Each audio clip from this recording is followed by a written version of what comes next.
Is there an easy way to earn money? How can I build passive income? Stock indices or real property assets. What can you advise that I should start with doing already so that I can be financially ready in my older years? We'll help you understand all you need to know about your finances. And even if your income is very small, if you have the right formula, you should be able to save. Your bigger responsibility after saving some of your money is how to grow that money. Pay yourself first. If you want to earn more, you've got to learn more. So you have to invest in yourself. Learn how you can retire wealthy. I'm Risa Singson Kaupeng. Join me every week here at Your Money Matters.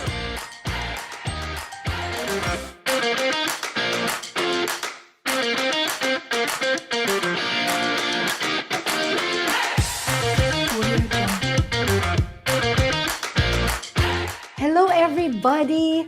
Welcome to Your Money Matters. I'm your host, Risa Singson Kaupeng. And in this episode, we'll be learning from finance education experts Joanne de las Peñas, Noel Arandilla, and Bart Borja. You know, we have a very special show prepared for you today because joining us is everyone's favorite person, Brother Bo Sanchez. Aba, ang tatlong hari ng kaperahan plus the one and only Bo Sanchez. Nako, siguradong blockbuster ang episode natin today. Joanne, Noel, and Bart are the big three of IMG, a financial educator that offers a wide variety of financial products and services. Bo Sanchez, of course, is easily the Philippines' most prolific best-selling author and also a Catholic preacher known worldwide. He's written many inspirational books and also books on investing, championing financial literacy for more than 2 decades. So, wag kayong kukurap, wag kayong magpo-pause, wag kayong magki-click out because we'll be learning a lot of stuff from our panel today that will move your finances forward so that you can retire wealthy. Palagay mo, tama o mali? Ang stock market ay parang pagsusugal. Karamihan ng nag-invest sa stock market ay nawalan ng pera. And the answer is, mali. Ang stock market ay isang investment vehicle na maaring magpalago ng iyong pera sa mas mabilis na panahon kung alam mo kung paano ito umaandar.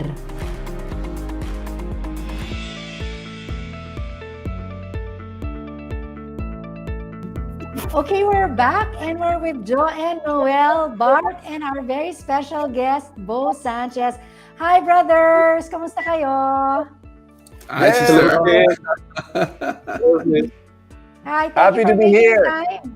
Yeah. Palaging new, it's always a new start every time, anytime. We can always make a new start.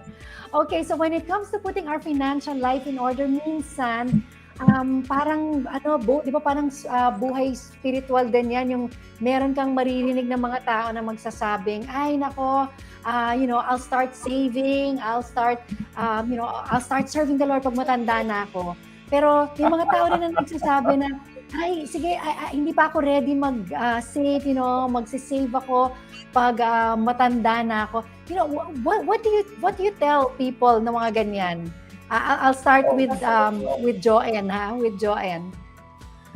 Well, para sa akin talaga, with savings, no, you really need to do it as early as possible because the smaller even a small amount of money, it will actually grow quite substantially if you save very early.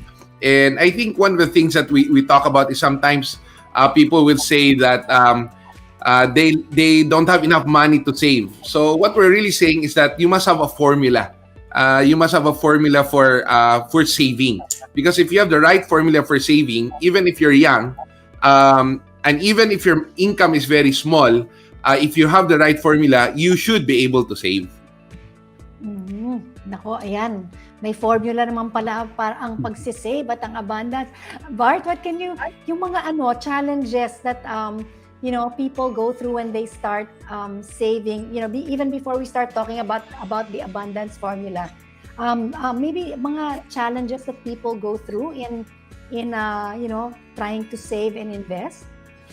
Yeah, actually, in challenges, di naman mawawala yan eh. Talagang kahit unang-unang china-challenge sa'yo dyan, yung discipline mo to save and yung continuance, yung pangmatagalan, hindi naman yung sa ngayon lang.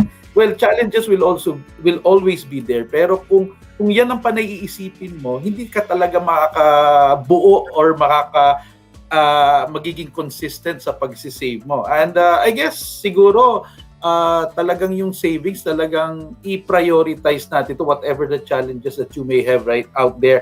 And well, most people na nakakausap namin, ang talagang challenge nila is konti pa ang kinikita ngayon. Hindi pa kasya. Marami pang gastos. Yun yung mga usual challenges. Pero actually, for us, we just find it parang mismanagement of funds. And I guess challenges, pag na-overcome mo naman ito, talagang tuloy-tuloy na yan. The discipline will be there.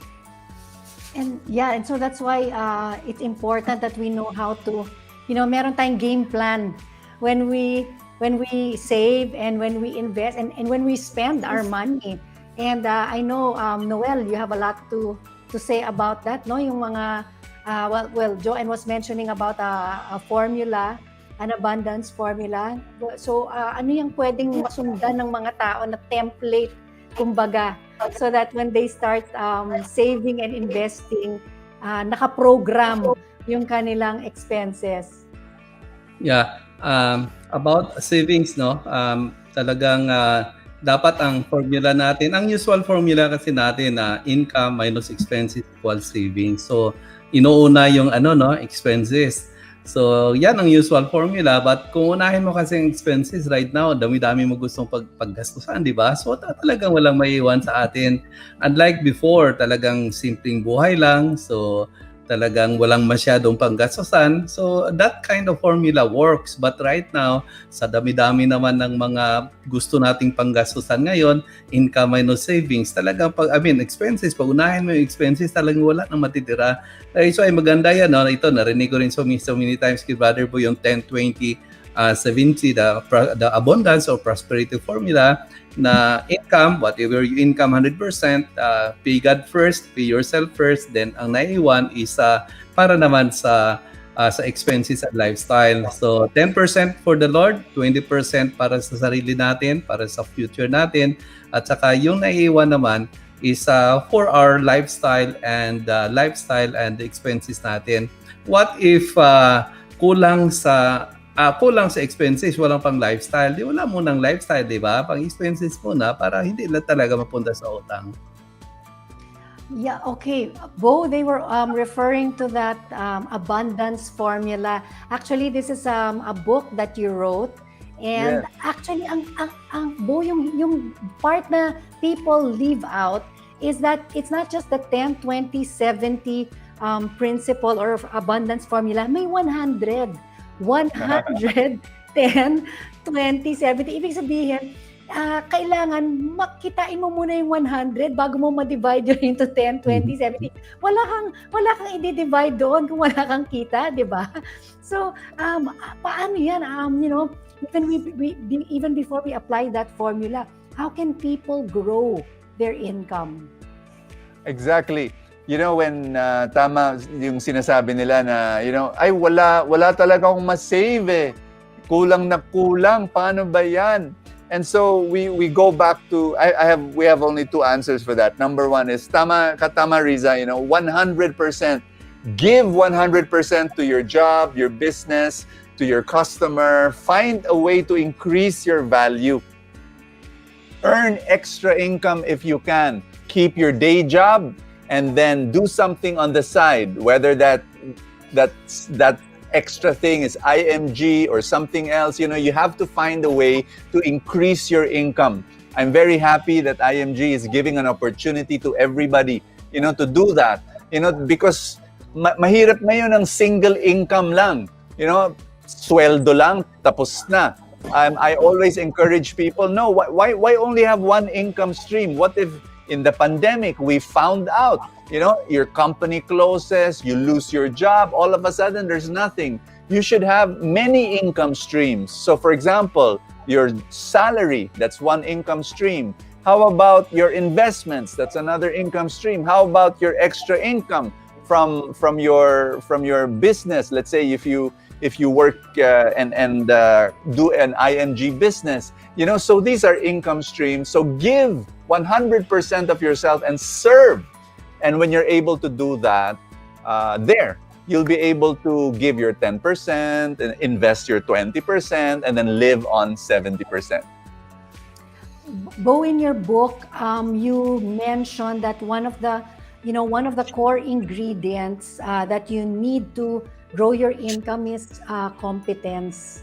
Yes. So, I guess kasama dun sa competence is not just, syempre, we need to increase in our skills, di ba? Parang magdagdag tayo ng kaalaman para, mas mataas yung sweldo natin, di ba? Yes. But also included there is when you talk about competence, is also financial literacy, competence of how to Absolutely. handle the money, di ba? So, kasi hindi yan tinuro, ewan ko sa inyo, pero sa pinag-aralan ko, hindi yan tinuro sa school eh.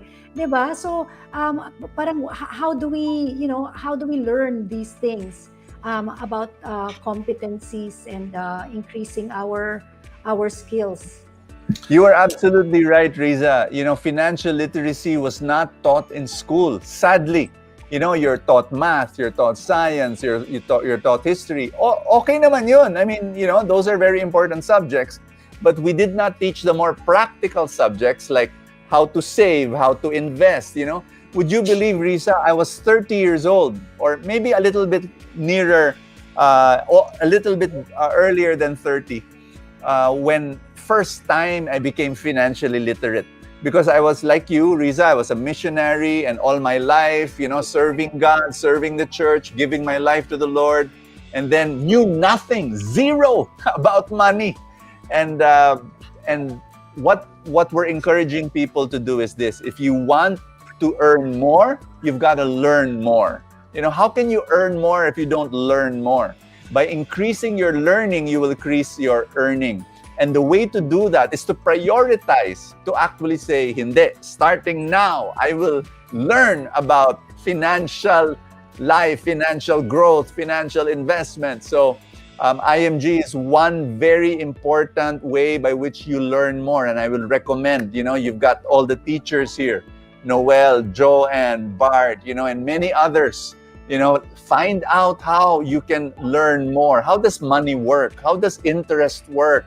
How does investments work? Ano ba yung mutual funds? Ano ba yung insurance? Get to know all of these things because you need to be able to be competent in your finances. Joanne and Noel and Bart, you always harp about this, no, palagi yung sinasabi na kailangan talaga yung financial literacy. You know, where did you come up with that in the first place? I mean, because diba, supposedly kasi ang pag-aaral tungkol sa pera, or actually anything, diba? You learn about anything. Education is expensive eh.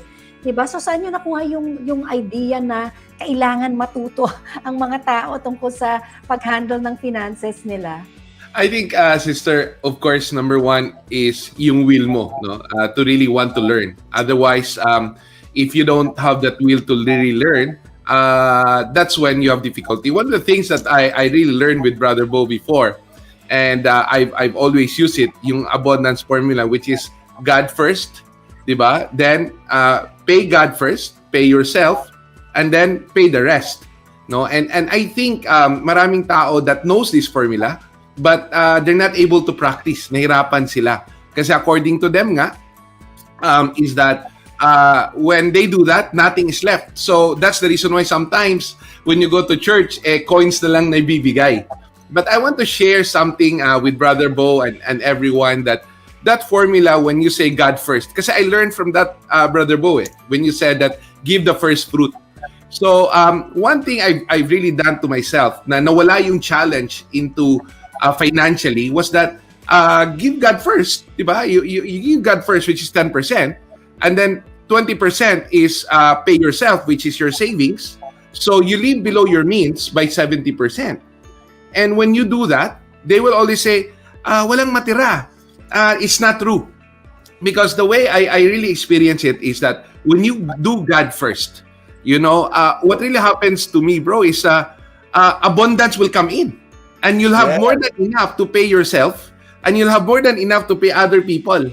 So that's something that a lot of people say is better said than done.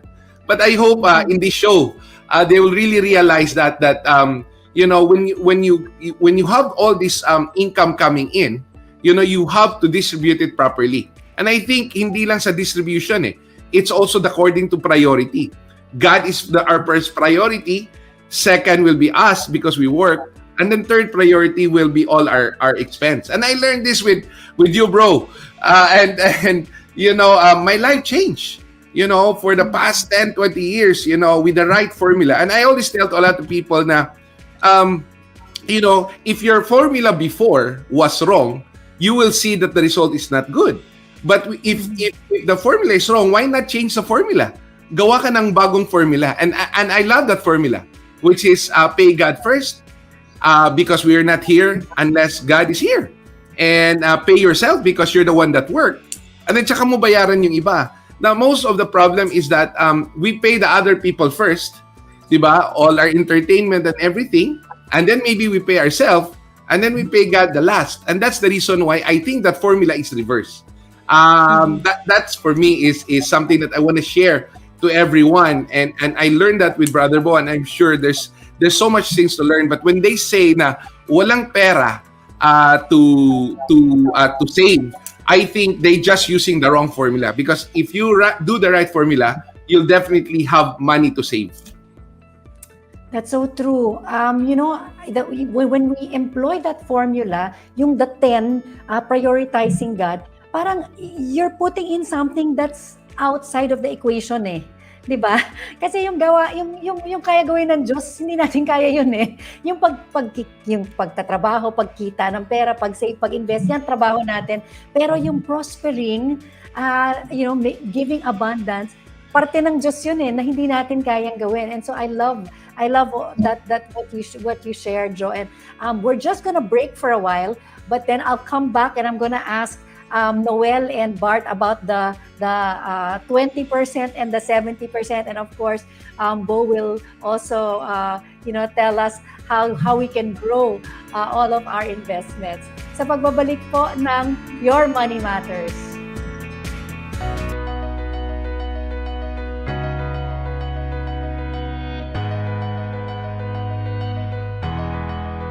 Makalaya sa utang. Sa usaping pinansyal, magkaroon ng sapat na kaalaman. Matutong mag-ipon. Ang pinagpaguran. Hindi masasayang. Hindi mababaliwala. Kahalagahan ng kinikita. Para sa sarili. Para sa pamilya. Para sa mga mahal natin sa buhay. Ako. Kami. Tayo. Bahagi ako. Join ako. Kaya nating abutin ang 30 million Filipinos financially educated by the year 2030. Hashtag 30M 2030. Corina Sanchez Rojas, kasama ninyo sa isang makabuluhang misyon.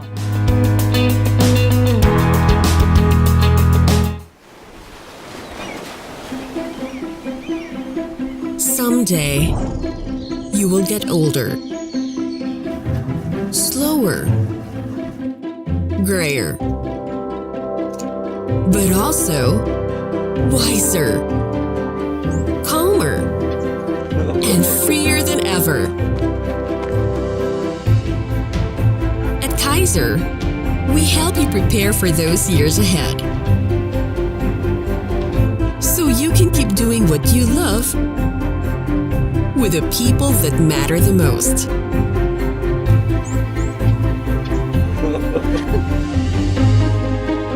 Prepare for your future today.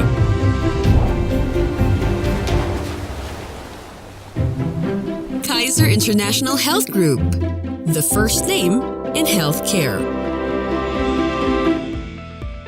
And we're back here at Your Money Matters, and we are talking about the abundance formula. And Noel and Bart, we're talking about now the 70, the 20 and the 70, because Joanne already talked about the 10%. So can you tell us how we can, do the 20 and the 70 well? Okay. Alam mo sis, nung simula, talagang andun ako sa yung kung ano lang matira, saka lang ako nag-iisip mag-save. And I've worked for a multinational company for 9 years, and it seems walang nangyari. At ang imbis savings na build ko, talagang utang pa na build ko. So, but when I finally learned yung Finance 101, kung tawagin namin, talagang binago ko yung formula. Kasi dati talagang income minus expenses equals savings. Pero I reversed the formula, income, and I deducted the 20% and the 10%, and from what is left, yun sinesave ko yung 20%, inuuna ko yun, and from what is left, dun ko lang pinagkakasya ang lifestyle. Now, the 20% talagang I make it parang as part of my bills, na in a way na pag hindi ko binayaran ng sarili ko, my retirement will be, anong tawag doon, parang nightmare, or talagang walang mangyayari. So I made it a point na talagang 20% I or more I put it sa savings ko. And I'm talagang, well, syempre pag bills mo, pag hindi mo binayaran yan, tubig, kuryente, di ba? Pag mapuputulan ka. Pero yung savings, yung 20%, pay yourself first, na talagang pag hindi mo binayaran ng sarili mo, talagang ang retirement mo walang mangyayari. And I guess after learning that concept, talagang yung discipline talaga nandoon. And minsan dumadadating talaga yung kulang yung kita, and that's the time na pumapasok yung extra income, yung maghanap ka ng increase your income, na in a way na marami naman out there na pwede mong gawin na that can really increase your income. That's right. So it's really putting order in our finances. Noel, pagdating dun sa 70, ayan na, paano yan? Free for all na yan. Enjoy na yan, enjoy. Enjoy. Pero balikan muna natin yung sinabi mo, Sister Risa, na hindi talaga tinuturo sa school yung about how to save, grow that money. Kasi there are 4 steps to improve to have a strong financial future. Number 1 is make money. Next is save some. So that's your next responsibility. But your bigger responsibility after saving some of your money is how to grow that money. Aside from that, we have to protect that money. So ang tinuturo sa school hanggang make money lang eh. So hindi talaga tinuturo yung next steps. It's very, very important. Where titingnan natin, ang average years na kumikita ang tao is 35 years, and average years na sa retirement is 35 years. So during 35 years, dapat talagang isi-save natin yung sum and grow some of that money para during the years, that 35 years of retirement, meron tayong panggastos, hindi tayo kakapusin. So yun, talagang sinasabi nga that God, from the Word of God, He told us that life is a constant cycle, that we live in a world of duality. There's day and night. So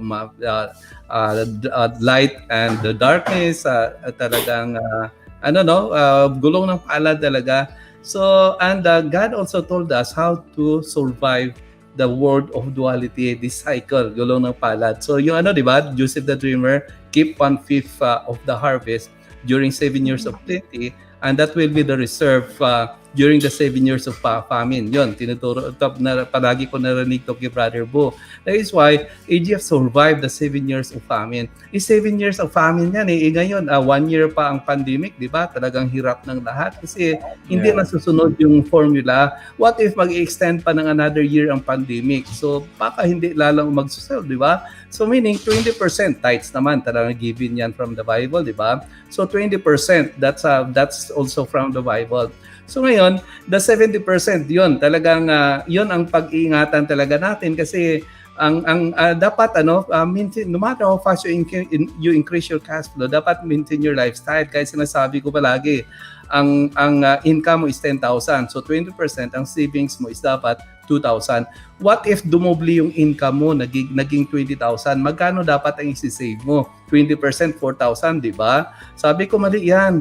Nabubuhay ka sa 8,000, di ba? So 10,000 or tithes is 10%. So 20% ang savings. So nabubuhay ka sa 7,000.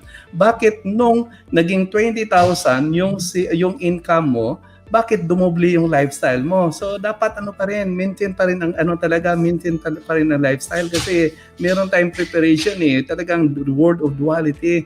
That is why talagang no matter how fast you increase your cash flow, you have to maintain your lifestyle. Yan ang nakita ko kay Bo. Kasi ewan ko kayo bros, pero ako, I met Bo even before he became a successful businessman. Yung stage na sinasabi ni Bo na poor missionary siya, doon ko siya nakilala Di ba, Bo? And so, pero nakita ko, Bo, talaga na even after you've prospered, I mean, you've kept your lifestyle and but I wanna ask, yung mga challenge, I mean, starting from really being a poor missionary and when you decided to get your financial life in order, ano yung mga unang challenges na dinaanan mo? Kasi I know many people who are watching our show, they're probably there, or maybe medyo nakaangat na sana pero dahil sa pandemya biglang bagsak na naman, 'di ba? And Noel, when you said 7 years nga pala ang famine nung time ni Joseph, oh my gosh, oo nga, isang taon pa lang tayo, medyo nag-aano na tayo, no? We're really gasping for breath already. So Bo, what were the initial challenges, or that you had to go through in your own financial journey?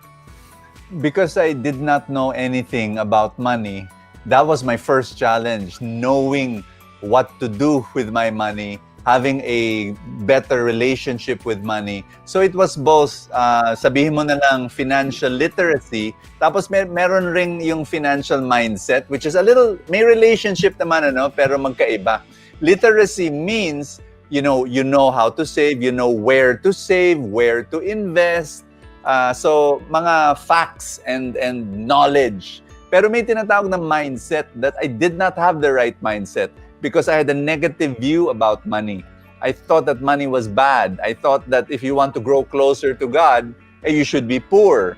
So I had all these wrong notions about money that I had to exercise. I had to be delivered from. I had to get out from my system because it was wrecking me. I'll give you an example, Risa. Passing by this house with lots and lots of cars. The garage had about 6 or 7 cars, and all brand new, all beautiful. I was driving through and I saw this house. May kaibigan ako. Sinabi ng kaibigan ko, siguro smuggler yan, no? Points to that house with lots and lots of cars. Ako naman, tinanong ko, bakit mo sinabi yan? Kasi sinabi niya, tingnan mo, daming kotse, smuggler siguro yan. So, I just smiled. The reason why I smiled, because that was me years and years ago. When I'm looking at somebody who's very, very rich, I will say to myself, medyo malayo kay Lord yan. Wala siyang inatubag kundi pera. So that was my thinking. But I had to transform because, when I began to realize, no, money can actually be very good if you put it in the hands of good people. And then the money will be used for the purposes of God. So those are the two things, the two challenges that I had to overcome at the very start of my financial journey. Number one, lack of financial literacy. And number two, wrong financial mindset. I had to overcome all of that to be able to start my financial journey. Mm-hmm. And Bo, you also wrote in your book that profit is sacred. Ay grabe, Yeah. parang, 'di ba? Kasi yun na nga ibang-iba yun sa pagka yung Catholic upbringing natin. Maybe that's what we didn't learn that, or Yeah. maybe we learned the opposite of that. But why do you say that profit is sacred? Because when you make a decision and say, teka muna, why did I earn? Because I expressed service. Kumbaga, I served someone.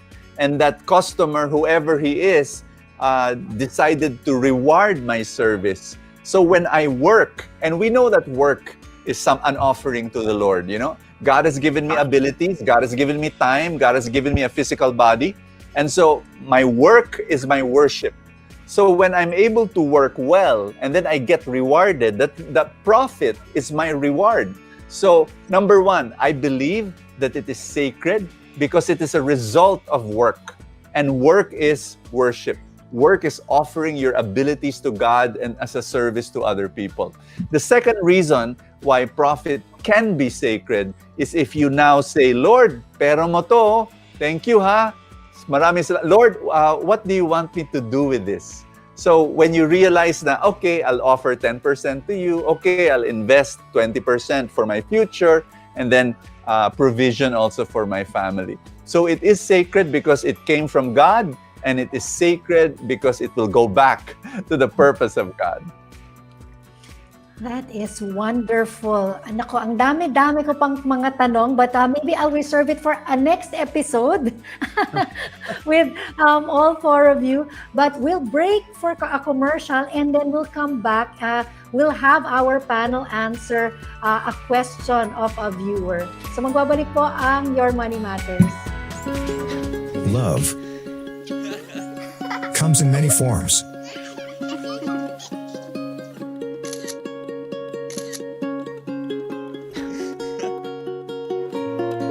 But in times of trial and uncertainty, nothing spells love better than security, peace of mind, and hope for the future. For over 50 years, we have helped people express this four-letter word, so you can face life head-on and savor every moment it brings.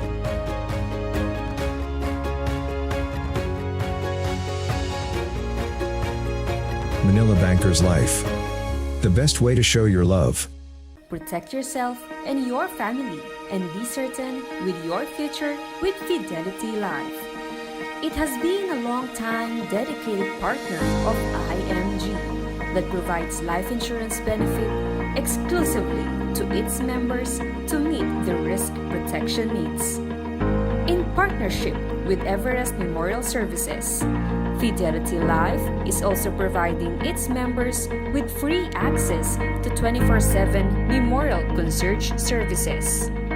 With the consent of the beneficiary, Fidelity Life shall apply the insurance benefit to cover the expenses for the memorial services of the deceased member. At Fidelity Life, the care of our members and their families is our first and most important business. Be life confident by protecting your loved ones and securing your future.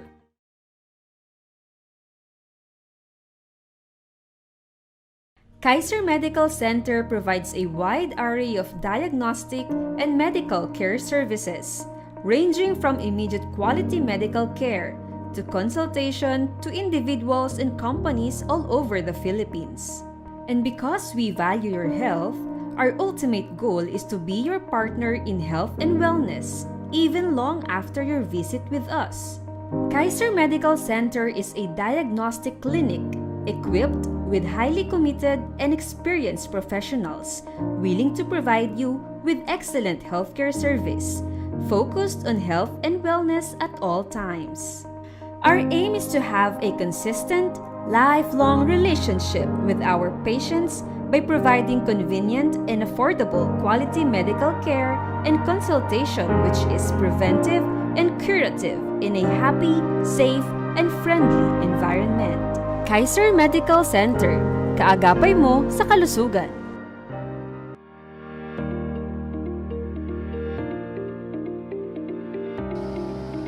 Hello po, ako po si Kit Poleran. I am a software engineer here in Singapore and Malaysia for 12 years now. My question is, paano ako makapagbayad ng utang ko kung kulang yung sinasahod ko sa mga babayarin ko? Okay, yung question ni Keith, isang software engineer from Singapore. Palagay ko marami mga taong may tanong niyan, ano? Paano daw siya makakabayad ng utang kukulang ang sweldo? Who wants to go first? Noel, you wanna go first? Okay. Talagang balik pa rin tayo sa formula, no? Siguro hindi na follow ang formula kaya talagang nagkaroon ng utang. So, yun, 100% minus 10 minus 20 equals 70. Kaya ang parang tanong, kulang na nga ang 100%, kukunan pa ng 10%, ng 20%. Talagang kulang na kulang.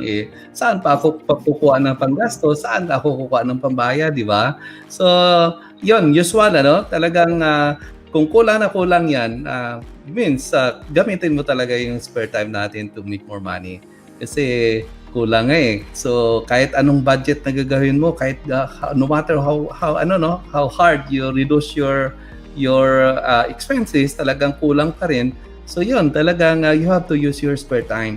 Kaya sinasabi ko palagi na ano bang ginagawa mo sa spare time mo? Kung ang sa spare time mo ginagamit mo para you're not using your spare time to make money. So meaning there's big possibility na you're using your spare time to spend money. But if you're using your spare time to make more money, wala ka ng time para gumastos, di ba? That's why talagang you have to manage well your time and cash flow. So dalawang i-manage natin dapat ang time natin, so make it productive, make more money. Ano yung cash flow natin? So as much as possible, reduce your expenses para may matira. So kahit anong budget gawin mo, kulang pa rin, talagang gamitin mo na yung spare time mo to make more money. Sister, I want to share something about that kasi ang dami talagang ganun ang problema. Ganun yung sinasabi nila na kulang yung income nila para mag-ipon, kulang ang income nila para sa tithes to 10% for the Lord. Maraming ganun na nagsasabi. Pero in reality, lahat ng na-meet ko na nagsasabing ganun, kung they go through what we call a financial check-up, yung chine-check talaga natin paano yung mga expense nila, more than 90% of them nakaka-realize na meron pala talaga silang surplus na pwede pala talagang unahin ng Panginoon and at the same time pay yourself dahil ikaw ang nagtrabaho at meron pa pala talagang natira para sa expense. Ang problema is a lot of people kasi talaga they never have financial check-up. So dahil doon, hindi talaga nila alam exactly paano mag-ipon. And actually, this is true to a lot of people, no? Everybody listening, hindi lang siguro si Kit, yung narinig ko kanina sa nagko-question, marami, no, na sinasabi lahat na hindi sapat daw ang sahod nila. But in reality, more than 90% alam ko na kung marunong silang mag-ipon. And then, siyempre, once they start giving, once they do the 10% and they do the 20%, abundance will continue to come in. And nagko-compound, and then there's more money that they can save, as what Noel talked about, no? And I guess ang pinaka-importante lang talaga is yung mga how you budget yourself. No, meron tayong sinasabi na sa ibang mga talks natin na in fact you can save money in terms of just bringing yung 3-in-1 coffee. You can save money by bringing your own water, bottled water, rather than bumili ka ng bottled water sa iba. So, ang daming ways to save. And if you have the right financial check-up at the right financial education, talagang matutunan mo yung savings and mawawala yung excuse, no? Makakahanap ka talaga ng 10%, makakahanap ka rin ng 20%, at mahanap mo rin yung 70%. And of course, you can have, as what sinasabi ni Brother Bo, you can have multiple streams of income, and then it will continue to grow. So that's what I want to share to that question to that person. Nakapag financial check-up ka na ba? Na-check mo na ba talaga na talagang walang natira? Or iniisip mo lang na walang natira, but in reality, ang dami palang natira na kumbaga na-put sa wastage, napunta sa waste, kasi hindi mo na-prepare yung sarili mo sa running the right formula. Bart? Alam mo sis, may kakilala ako nung wala siyang trabaho, syempre umaasa sa magulang, dun siya nakatira sa bahay ng magulang niya, kumakain, everything. So pag gusto niya lumabas, nakakapunta siya ng mall. Alam mo, nagkaroon siya bigla ng trabaho, natanggap siya sa call center. Ang starting niya, medyo single pa siya, tumanggap siya ng 18,000 per month. Nung nagsimula siya magtrabaho, after mga 6 months, nakausap ko siya, ang dami niya reklamo. Sabi niya, kulang tong kinikita niya daw. Tapos, sabi ko, bakit nung dati wala kang trabaho, wala ka naman reklamo? Bakit ngayon kung kailan ka nagtatrabaho, saka ka may reklamo? Alam mo, doon namin tinitingnan yung talagang lumalabas mismanage of funds. Alam mo, meron si Noel na list na for every, let's say, magtipid ka lang sa tubig or magtipid ka lang sa mga soft drinks, sa mga kape, ang laki na nasisave mo eh. Tapos, so doon nung tinitingnan namin expenses niya, saka siya na medyo natauhan sa save niya, no? So, the way he handles his finances. And I guess talagang yun ang una natin titingnan is to really, if kung talagang kulang, increase your cash flow and manage your expenses. Bo? Yeah, I mean, all the answers are very, very important. So inisip ko, anong pwede kong idagdag sa discussion. Ito na lang siguro. Number 1, personal goal. You have to make a decision and say, one day, wala na akong utang. That has to be your goal. You want to be debt-free. So you need to dream, you need to write it down, you need to pray for it, you need to make that decision. And tapos i-plot mo, using a little number calculations. Okay, by this year, by 2023 or by 2024, wala na akong utang. So then you monitor that. So that's my first advice to pangdagdag lang sa lahat ng mga napakagandang advice na binigay na. You need to set a goal and say, this is my dream, this is what I want. Then here's the second thing I would encourage Filipinos to that they need to do. They need to have a family meeting. Yung mga may utang, sometimes it's the children or it's the relatives or it's the siblings who do not know na teka muna, may goal pala si kuya, may goal pala si daddy, may goal pala si mommy na ma-erase yung utang. So everybody should help. You can have a family meeting, gather all the children and everybody and say, okay, ito yung goal natin. How can you help to make this happen? And maybe some of them will apply what Joanne was saying or what Bart was saying and what Noel was saying. Things like, sige, mami, I'll bring my own water. Magkano yan? In 5 days, magkano yan? In 1 month, magkano yan? Yan ang idadagdag natin sa pangbayad sa utang. There has to be a consolidated effort within the family to say, we're gonna get rid of this debt. We're gonna be debt-free. Very, very practical ang mga sagot nila sa iyo, Kit. Ang katanungan nyo ay maaaring katanungan ng karamihan. Kaya padala nyo po ang mga video questions nyo sa yourmoneymatters.ph@gmail.com. I want to thank Joanne, Noel, Bart, and Bo. Thank you so much for making this a very wonderful and informative episode. Thank you so much, guys. Thank you. Thank you, brother. Thank you, brother. Yeah, I hope our audience learned as much as I did. And don't forget, walang silbi ang learning kung hindi po natin ito i-apply. So I hope this translates to a very, a wealthier you so that you can retire comfortably. One last word. Deuteronomy 8, Verse 18 says, "Remember the Lord your God, for it is He who gives you the ability to produce wealth." So sana gamitin natin yung abilidad na yan na binigay sa atin ng Panginoon so that we can all be truly wealthy. Till our next episode, ako po si Risa Singson Kaupeng. We'll see you again next week in Your Money Matters.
We would like to thank our sponsors.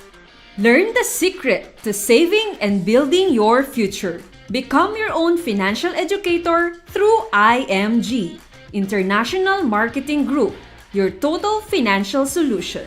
May Kaiser para sa'yo, kahit maputi na ang buhok mo. Kaiser International Health Group, the first name in healthcare. Seguridad ng buhay at proteksyon para sa mga minamahal. Manila Bankers Life Insurance Corporation, the best way to show your love. Nangungunang kaagapay mo sa kalusugan. Kaiser Medical Center, your partner in health and wellness.